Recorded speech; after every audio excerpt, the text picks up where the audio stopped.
Right. Good evening and welcome to the Weaving Web3 podcast. I'm James. I'm Chris. No, I'm Stash. And we're all in a great mood because we're all playing around on the Sui testnet and we're having a load of fun, apart from Stash, who can't get any Sui. But that's not on today's topic list. He's the one that's been trying for 2 weeks as well. So. Absolutely. Well, one of your friends tries to get you invested in something and he's worked really hard and you two can just do it off the bat. He loves that. Yeah, but this week, we're not talking about Sui, but we are talking about a few other protocols. And having just rinsed Stash, we're going to pass across to him to talk about these protocols. So not only is he telling us about new projects, doing all the work, we're also taking the piss out of him. So that's the structure here. I'm fine. I'm not angry. Laughing at him as well from our throne of Sui. On the peasants. Right.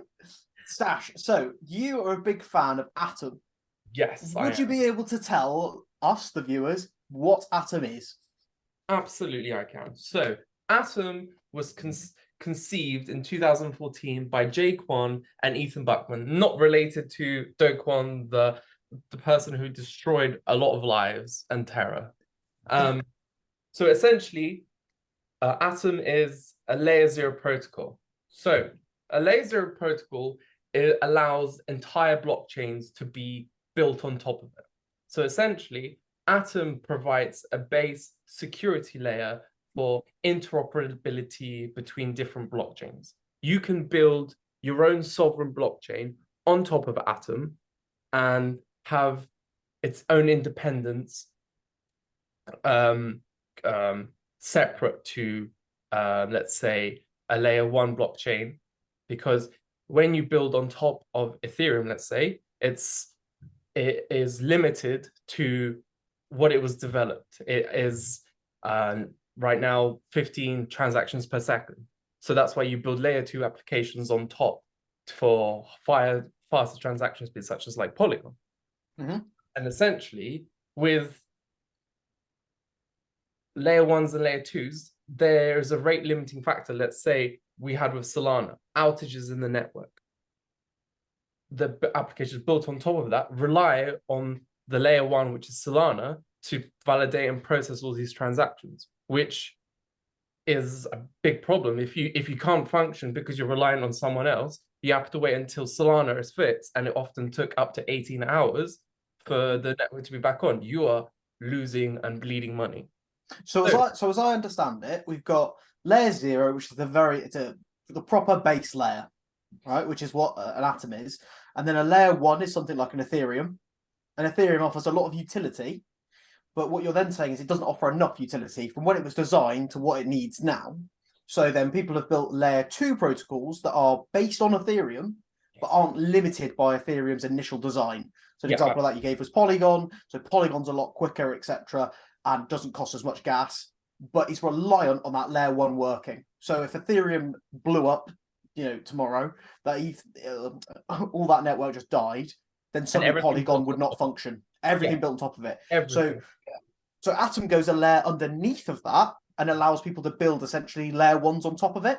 Yes, perfect. And they are their own sovereign layers that have their own token, can pay their own gas fees, and after that, it's basically layer 0s provide the framework and the building blocks to create their own sovereign blockchains. And as well, because of this layer 0 protocol, the whole point of Atom as well, it has an ICB, which is an inter-blockchain communications protocol, which allows for these sovereign blockchains to communicate with each other and pay transaction fees and switch liquidity out from different protocols. So it is that interoperability at the end of the day. And the main thesis of Atom is that the future is going to be multi-chain, and that every single decentralized application and will need its own blockchain to function in the most optimal way. So just so I understand that, so say we're running something on Polygon, right? Mm-hmm. So we've got Polygon and we've got something else sat on the Ethereum blockchain. If you want to send Polygon to Stash Coin, you have to get the right address to the right wallet, etc. Otherwise, it could end up lost and you have to go and find it. Oh, absolutely. But what you're saying on Atom, every layer 1 built on Atom, you can just send direct from native token to native token, and it will go through Atom and do the transaction, essentially. Yeah. There's using like there are certain dApps that you will essentially exchange.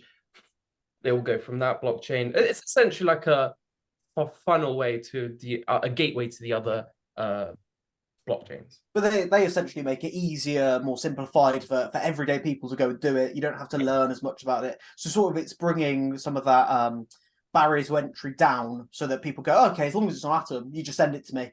And the blockchain, the layer 0 will sort it out, or the dApp built on that will sort it out for you. Okay, that's awesome.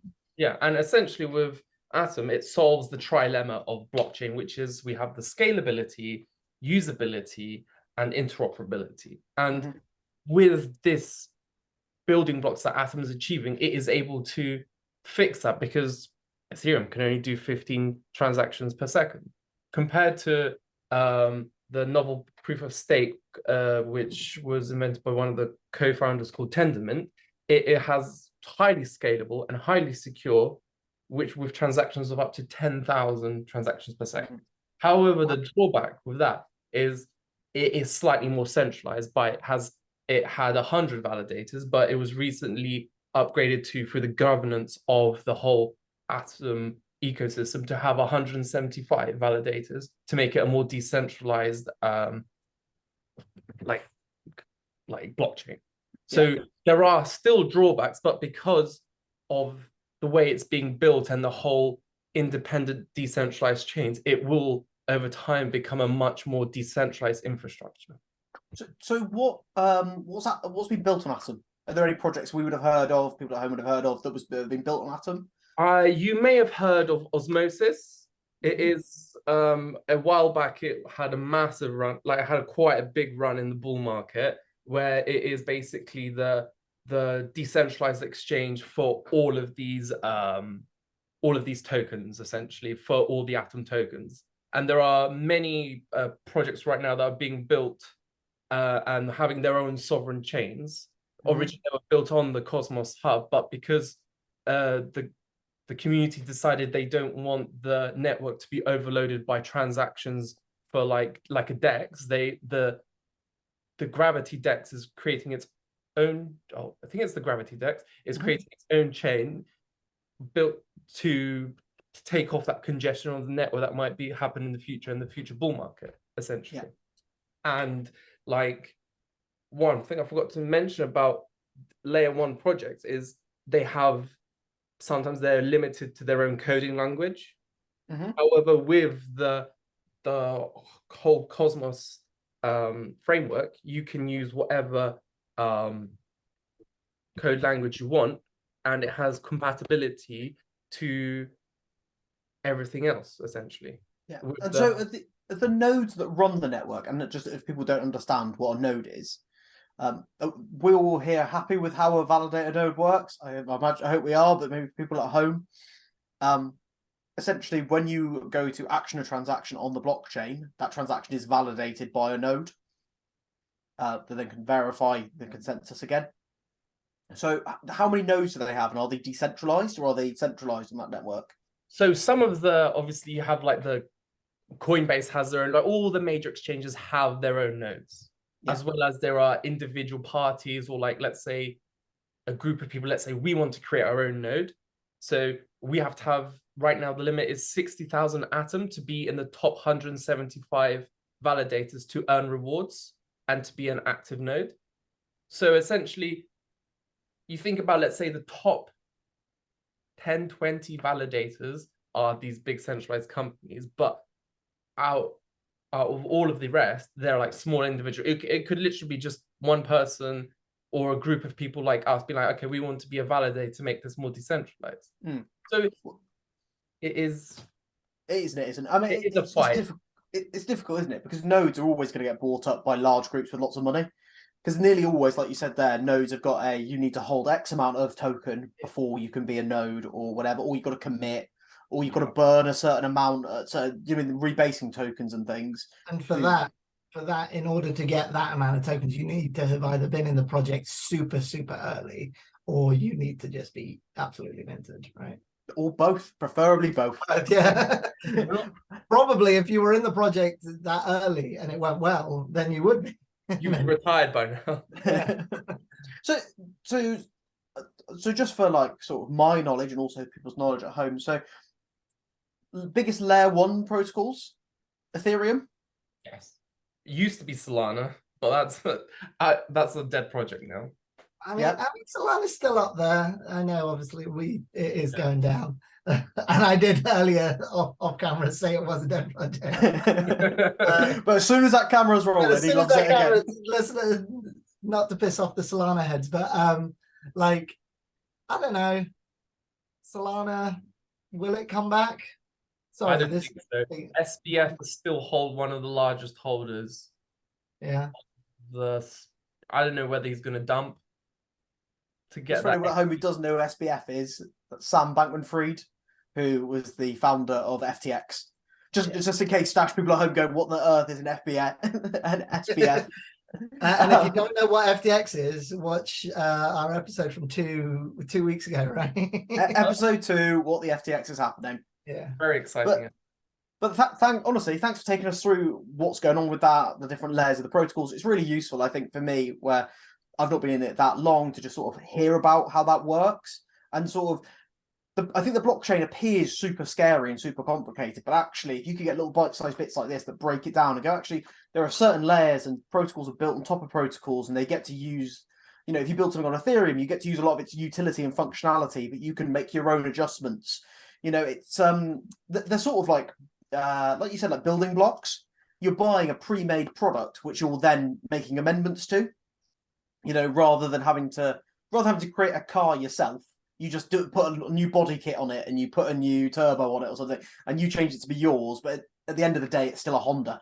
I don't know why I've chosen Honda, but let's say it's the chassis, right? Yeah. It's the chassis of a car. You can put whatever you want on or in that car, but at the end of the day, it's still the same sort of. It's like, is it VW, the Polo, the Seat Ibiza, the Skoda Fabia, and what's the other one? Like an Audi A1 or something. They've all built the same chassis. They've got the same chassis and the same engine, I think. I might be wrong about the Audi, but because they're all owned by VW Group. So they make the same chassis, and I think it's the same like the Golf and the Audi A3 or whatever. Same chassis, and then they get them kitted out with the rest of it, Audi engine or whatever, in the other bits. But yeah, so I mean, that's exactly what they do in the real world, and that seems to be what they do in crypto. So another thing I wanted to talk to you guys about this week was that it came out a bit of news that MetaMask have been, as they say, temporarily storing people's IP addresses. Yeah. What do you guys think about that? What do you think the reasoning behind it is? How do you feel? Because I'm a MetaMask user. It's a scam. They're not really using it without our permission. That's the thing. I guess I probably did. It's probably in the terms and conditions of MetaMask somewhere at bottom. When you create your wallet, you accept that they collect, even when they're supposed to be a decentralized organization. Yeah. Owned by JP Morgan, essentially. Chances are they've got it sort of like on their side in regards to the fine print, but when no one reads the fine print, I don't know. It's really tricky when it comes to stuff like this, because I don't know if you guys, I listen to a lot of stories about like sort of hacking and people getting into certain bits, doing lots of sort of naughty things online, and not those naughty things online your mum won't find out about your Pornhub account, but other naughty things like when people hack in and they take lists of data, for example, and it worries me, any company taking that data, if I don't trust that they're going to be secure with it. To be honest, I don't like companies having my name, my address, my whatever. It's dodgy. Like, for example, I never use Binance because I don't want them to have a copy of my passport, my ID, etc. I'm happy with companies based in other nations, but do I trust the security of the nation that runs that? That's a personal preference of mine. But I always think if you're sending your passport or your driving license and all your info to someone, if they get breached, you are going to get your identity stolen by somebody probably. And I just think that's something you need to be really careful about, and why people are kicking off so much about MetaMask having IP addresses. Yeah. Because for some people who are very security conscious, you go, well, that's essentially my house. I know it doesn't always have to be, but it can be. There was a big data breach like StockX. Have you heard of StockX? Probably. Mhm. So I had an account on there. I had forgotten that I'd made this account, but it had my email and password combination, and they got hacked. And my email and password combination, like I kept on getting emails saying that people were trying to sort of get into my accounts, and I was like, what the Yeah, like, what the FTX is going on yeah, here? where did this come from, sort of thing. Like it's scary because, and obviously I wasn't the securest. I did use the same email password combination on quite a few different accounts, but yeah, like them having that data is like, what are they, one, what are they doing with it? Two, what can they do with it? And three, what happens if it's not secure? Right? I'm not like this massive libertarian about like internet companies. Like I get that Google and Apple and whoever, whatever devices you've got, they will track you to the nth degree. They do it, and I don't like it. It's not good. But as evil and malicious as Apple and Apple and Google might be, they are secure with that data. Oh yeah, because that's their money. That's how they make funds. And I'm like, you are a lot more secure with that data than a lot of these small little crypto companies ever can be. It's like when Apple turned off the tracking in their apps. Was it Facebook lost billions? Oh, I love that. I do that for everything. It's like so nice to be relieved. But I mean, Apple are still tracking you. They're just not letting other companies get that data. And that's the thing, is like they're not doing it to be good. They're doing it because now that's their data. They can sell it back to Facebook. Yeah. is the reality. My friend who's in marketing, he was like, that's the stupidest thing that like Apple could have done by making sure, because he was like, yeah, now we can't do personalized ads and stuff like that. However, like I end up talking in front of my phone about something, and then next thing comes up. Next thing I know, it's like the first time ever I've received an ad for that product. Well, right, this is off topic, but it's not Web3, it's Web2. But I'm interested to know both of your opinions. I think there's a real issue with phone companies monopolizing apps, and I think it's something we don't see in Web3 yet, but I fear that it might happen. So, for example, do you know that 30% of every purchase on the Apple Store goes straight to Apple? Yeah. 30%. That's not processing fees. That's 30%. Like you download a game, do microtransactions. 30% of every microtransaction goes, but 30% of every subscription. So if you subscribe to someone, I think that's how it works. It doesn't work with Amazon, but I'll choose a different example. If you were to subscribe to, so Chris sets up an app, and he shows guitar videos, and that's what he does. And he goes, there's a subscription on here, like a Patreon, £10 a month. If you were to pay for that through Apple, he would only get £7, and £3 would go to them. That's crazy. But he is also not allowed in his app to advertise that you can buy it elsewhere for £7. So he could sell it for the same price elsewhere. It could be cheaper elsewhere, or it could be the same price and he gets more. But within their terms and conditions, you cannot advertise that on their apps. I was going to say, there's that app where you can sort of get personalized messages from celebrities. I can't remember the name of the app. Like a Fiverr type thing. Yeah, sort of. But there's lots of celebrities on there, right? And you can pay them like, I don't know, $10, $20. Mm-hmm. Some of them are more expensive, and they'll do a personalized greeting for like your friend. Sort of, if it's like their birthday or something like that. You'll tell them a few things to say. I watched like a couple of podcasts, and on one of the podcasts, they've got one of them, and they were like, the real issue is like, if they do it on their web browser, it's fine. If they do it we just pay the fees for the company, for the company that sort of, so they take, I think, 20% or something like that. Yeah. But he said, if they do it on the Apple Store, right, on the app, they pay 20% of that to the company and 30% then of that to Apple. So they end up with like 50% of what they would get. And it just strikes me though that that's monopoly. Yeah. You can't, like on Android, you can go get APKs.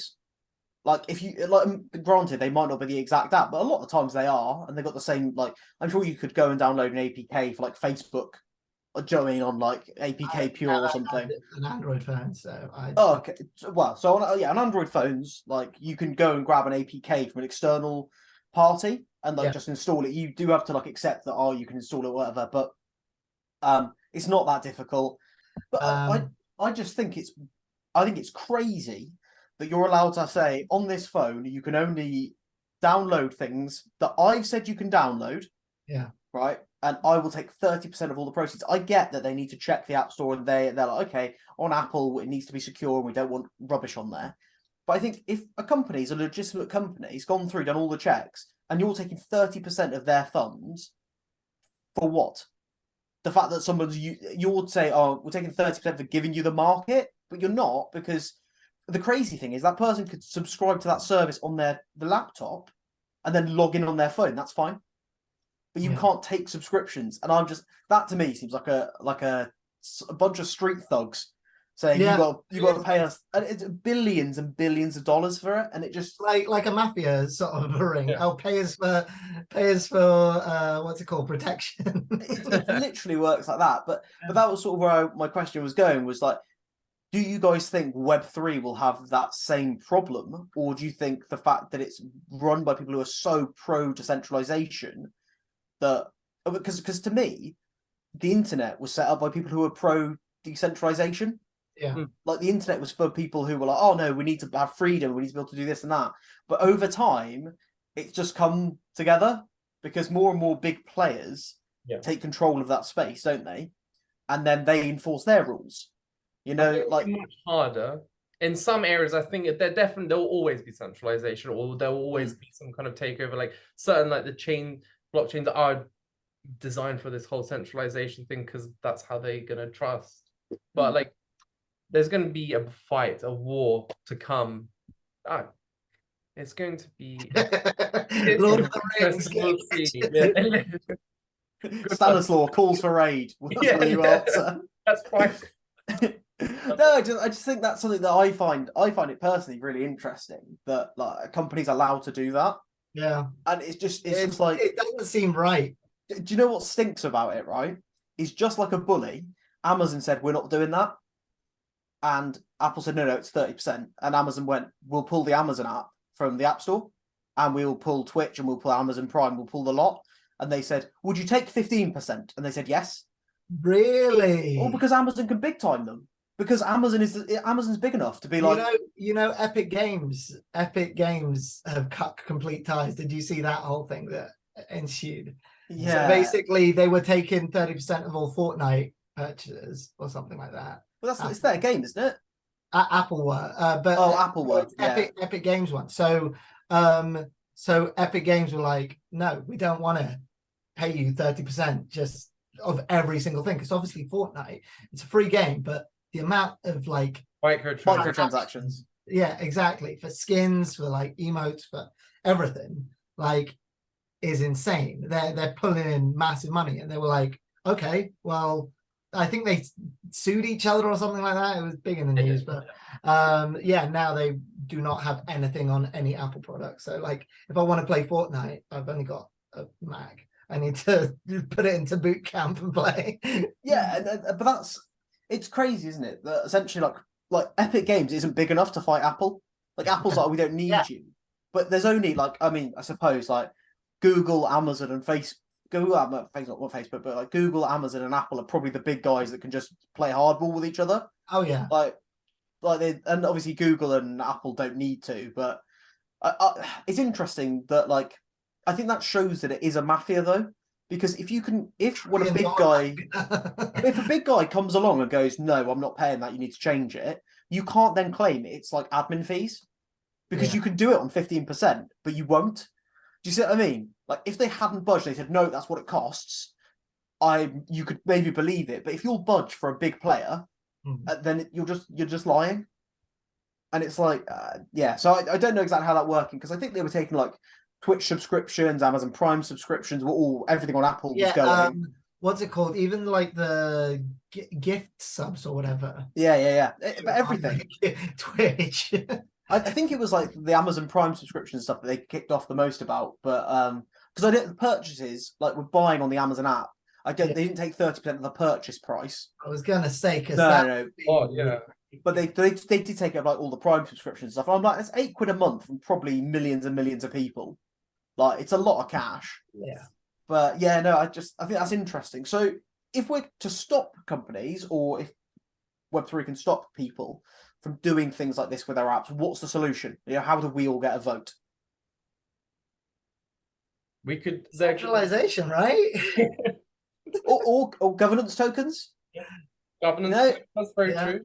You can even Can, in the blockchain or like a smart contract, like in the D app, is to prevent these kind of situations potentially. But governance is the way forward. Can someone explain what a governance token is, how it works? So governance tokens are a type of cryptocurrency that allow token holders to vote on the direction of a blockchain project. So basically, if you have these tokens, you distribute it between your members or between your users, and they have a vote on all the decisions that you have to make, basically, in your company. So you cannot do things like but the thing is, right, even with governance tokens, you can still get people together, like get a group of like people who are on the governance tokens, and you could sort of like rig decisions, I guess.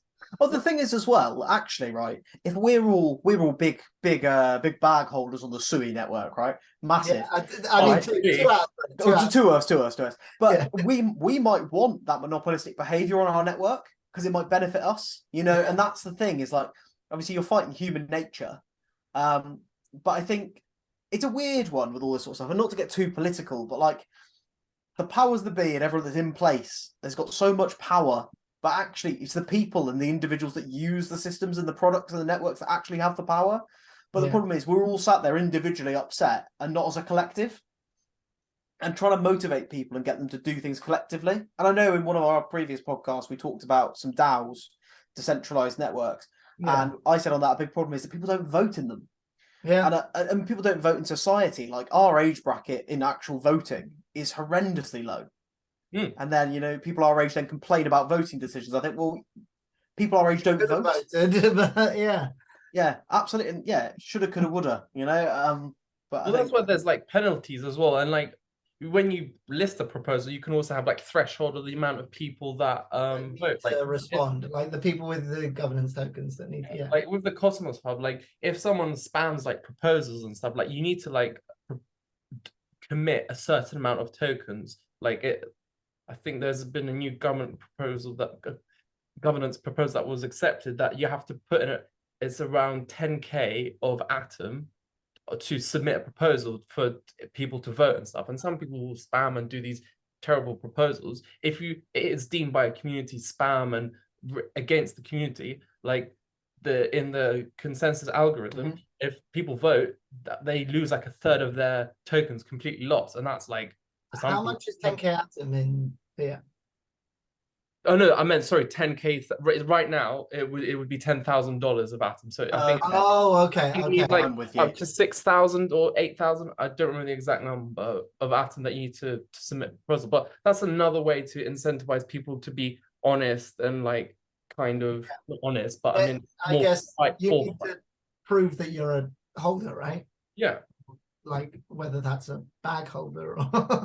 Especially like within like. I know I'm talking about Atom, but within like the whole how the protocol's been built, it has been designed to like sweep out these malicious kind of individuals. And there was a project that was launched called Juno, and essentially it turned out that one wallet ended up getting airdropped 10% of the entire tokens, and people started panicking, being like, what's happened? People thought that someone gamed like the airdrop. You can essentially game an airdrop, like you can split all your funds into multiple wallets, and then when there's can you quickly, Stash, just explain what an airdrop is? So an airdrop is essentially when, let's say, a protocol or a blockchain airdrops you some free tokens because you've either participated in like a testnet, which is essentially you're trying out the product before it's even come out, see if there's any bugs and stuff, or if you're a developer building on the application, as a reward that you're using their ecosystem, they will give you some free crypto. And there was a recent airdrop called Aptos, which I'm a fool because I followed pretty much most of the instructions, be like, that there's going to be an airdrop, they're going to give you free crypto because you're going to do this, just have a go to see if there's any bugs and stuff. And I didn't do it because I was like, oh, they're probably only going to airdrop me 10, 20 pounds. But it turned out some people got up to between, depends what you did, around 3,000 of that Aptos token at that, and you're like, holy moly, they just got 3K. And my own hubris being like, oh yeah, it's not going to be worth it. I didn't do that. That's why with this SUI network that's going to be coming out, which is a competitor, which was meant to basically destroy Solana, which we can. There isn't going to be a. I mean, there's no Solana left to There's no destroy. Solana left. So it's done its job. Sensational. Yeah, it's done its job. So I got you guys involved to test out the network, to mint some NFTs, to try it out, to potentially. I'm not saying we're going to get 3-4K for doing things we're doing, but we are helping to build the network and see what strains it and stuff like that. Yeah, I've had a few so with airdrops, there was the whole ApeCoin thing, right? Mm-hmm. So if you were a holder of like a mutant ape or a Bored Ape, right, at this time, you got something like 10 to 50K worth of their token just for free, just for holding, just for being. And that's when you support project, and that's the way they're rewarded their loyalty. Like the Bored Ape Yokai is the biggest NFT project on the planet, and because they were helping to support the developers. Like at first, it was nothing. Like I think was the mint like 1 ETH. There's like a £200 at that point, but you were supporting their future, their vision, and that's what I see when I do look at projects and protocols. I'm like, okay, this doesn't have a token, but I really like it. So in the future, we might realize one day, hang on a second, there's 10K in our account because a few years ago we went on this app blockchain that didn't have a token yet, and here you go. And a lot of people do the airdrop game. Like I could talk about, we can have a whole episode on airdrops where I can tell you all the protocols that I am going to be watching out for and I've used before that potentially have announced in their white papers, or one day be like, we aim to have a token in the future once we are a more established company. You know, hang on a second, if these guys do get big and you've been using this for the years since they were the very small guys, like no brainer really. That's why we are so early to crypto. I will say this on every episode. In like, please don't hate us, please. I will go back to this video and be like, we're going to be using all these protocols that haven't got a token, and I'll be like, there you go, I told you so. Do you know what? We don't actually need to be using all of them, just one. You just pick one winner. Yeah. So, Dwight Stash, this is an interesting thing, right? So, where would you say is your primary resource for finding out about, new tokens, new ICOs? Because you've told us previously that you were a bit addicted to the ICO game. Yes. But that is that where you've made your biggest gains, or where have you made your biggest gains? A mixture of everything. I've lost some in ICOs, but because some ICOs, I was like, okay, this is gonna be quick money. Some of them, yes. Some of them, actually, these projects need a few years until they become mature. I'm still going to get a better price than anyone else possibly did. Some of them have gone lower than my ICO purchase, and I've bought more, which I'm more than happy to do so. But Twitter, crypto Twitter, legitimate. You're going to tell me you had Twitter shares when they were brand new?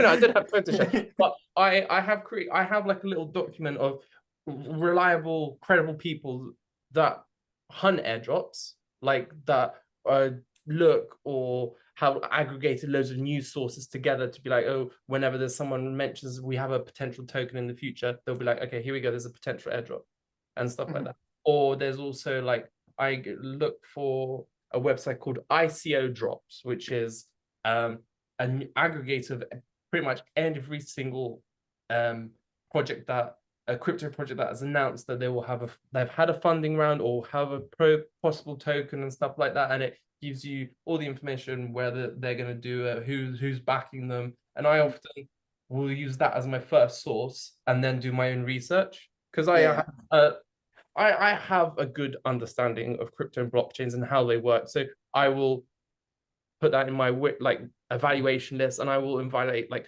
what the different types of mechanisms they use, the validators, like how decentralized is, what do they prioritize, and what their mission is at the end of the day. Like there's going to be about 1,000 companies that want to save the world, but which one's actually going to do it? Which one's saying they're doing it? Which one has the technology to back it up? Because some crypto projects might literally be a copy of the exact same of another blockchain, but they're Yeah. saying that it's their own technology and stuff like that. Do you know what I think is difficult with an ICO? And I'm going to talk you through what my idea was and then tell you why it doesn't work. Okay. I was sat at home the other day thinking, right, could we just have a token that every 3 months the floor price for it increases by 0.125%? So, and that's the maximum buy and sell price. So we'll just choose easy numbers. You buy it for 100 quid. Next quarter, it's worth 101 pounds and 25 pence. Then the next one, it's worth 102 pounds 50 pence, etc. And that's always the price. So whatever you buy it for, you can always sell it at that price, or it'll go up if you hold it for longer, and then you can sell it for that price. And the idea is that it's perpetual and always increasing in value, right? So now you've heard me say that. The first things out of your mouths better be, that sounds like a scam. because that's where I landed it. No, I walked it through in my head because my logic was like, okay, if you could create something that had a floor value, right, that was ever increasing, but it could only ever sell for that, so people could buy it and go, well, I can't lose money on it because you could only ever buy it for. You'd lock it to like USDC, so it's worth 100 USDC. Now it's worth da-da, and now it's worth da-da. So you'd lock it to a stable coin. So you go, okay, well, I could never lose money on this. But my problem there was, what if no one buys it? Yeah. Because if no one buys it from you in the future when the price has gone up, but I'm like, but they could then buy it and then it would go up in the future. And I was like, I think that's a scam. It sounds like a scam. And then I was like, I've just got you just give me an amazing idea. Right, Stash, if it's a $1 billion idea, quiet now. If it's mention it. Yeah, I should have mentioned it. Oh, I've just thought of something that's never been done, but based on what never been done before. Stash, we will talk about this post pod. You might have just come up with the same scam I came up with, because I took that nugget of an idea and I've created $1 billion scam off the back of it. From how we want to protect you from scams to we're going to scam. Whoa. No, we told them about scams that don't sound like our scam. Now this Sui coin, it's going to be a totally new, unheard of scam, so it's not a scam. Yeah. Sui doesn't stand for Stash you and I. That's not what it stands for. No, I sort of walked through that idea and was like, oh, maybe that could have some legs. But I think I ended up deciding it was a scam. It's really funny, but like I think when you go and look at like sort of tokens, which is where I was linking it round to, you just like read what their claims are though, and be like, and like even write down like how that functions, and try and figure out like how does their economy work.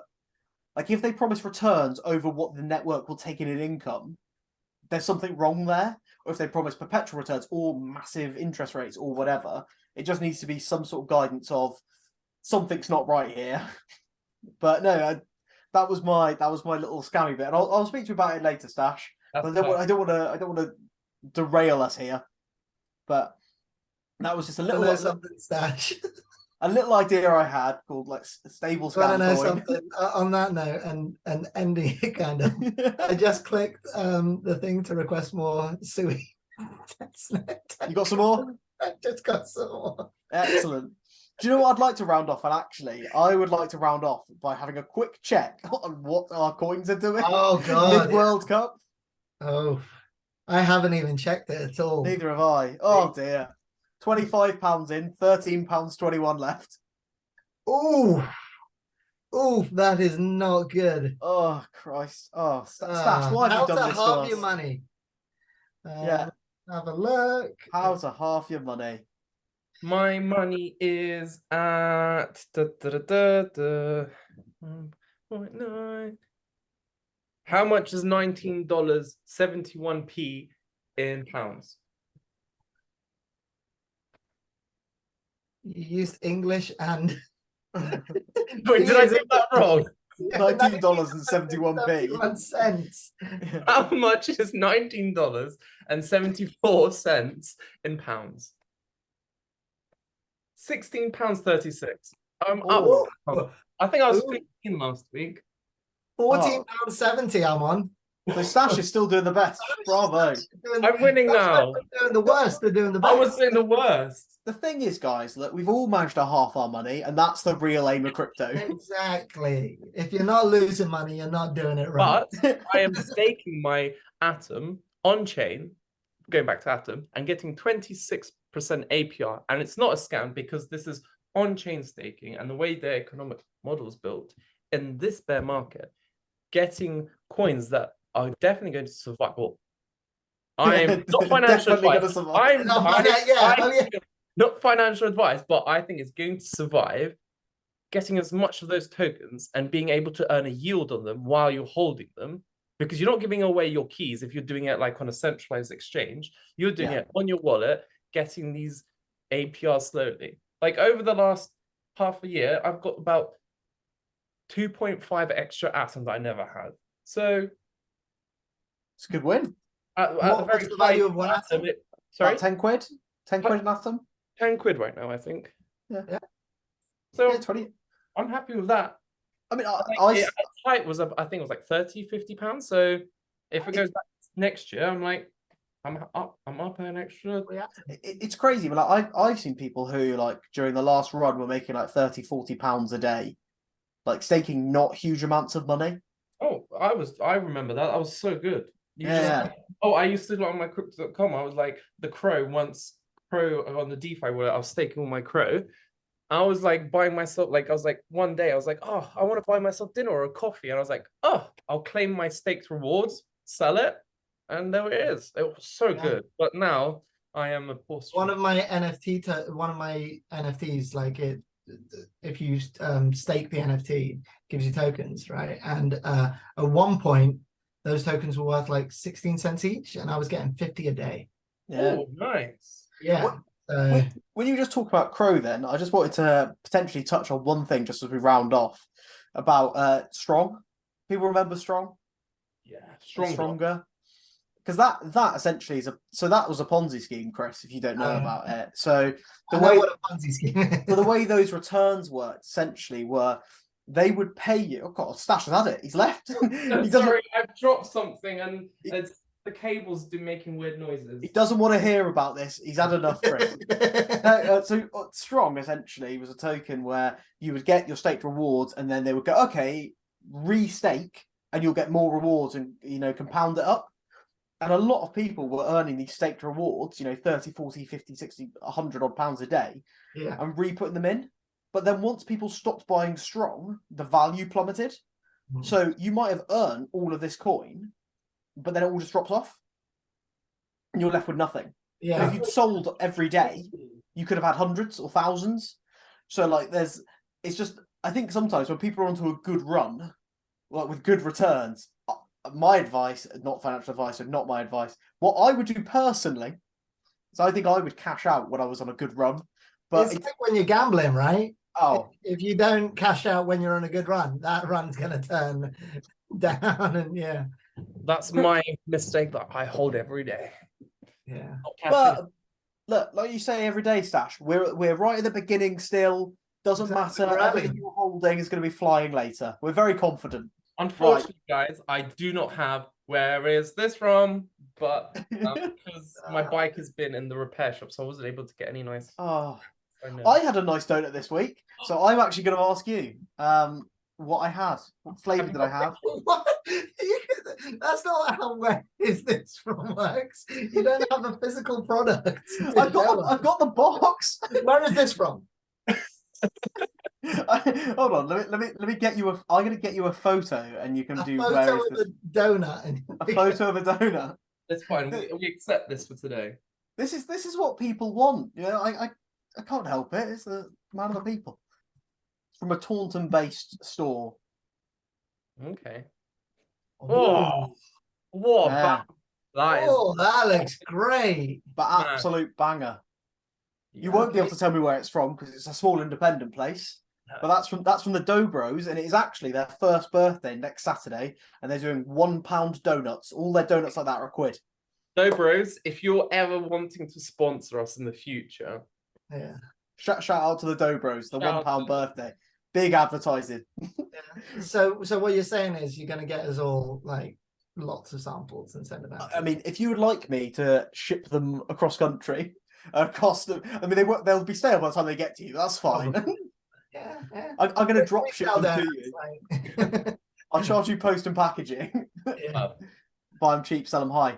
But yeah, right. That was this week. We've ended with where is this from? Except we don't have a physical product to show you. So we've covered over what's Atom. We talked about the layers of protocols. Then we've talked a little bit about governance, a little bit about monopolistic Apple behavior, which is not Web3, but it's Web2 stuff that I don't want to see in Web3. And then obviously we've done a tangent to finish, and we've ended with our favourite segment. Where is this from? And that donut was from Dobros and Taunton. I feel like Stash needs to make like a little sort of jingle for where is this? Yeah, that's what I'm gonna. I like this. Where is this from? And we'll all be required to bring in something different. Yeah. All right. We could play What's in the Box. What's in the box? I mean, Just have a little... that can get very dirty very quickly. Chris. First of all, how dare you? What do you think Stash has got in his box? Oh. Stash, the eyebrows aren't helping. Right, well, this has been this week's very much wandering around. We have not been weaving Web3 this week. We've been wandering, meandering, slaloming.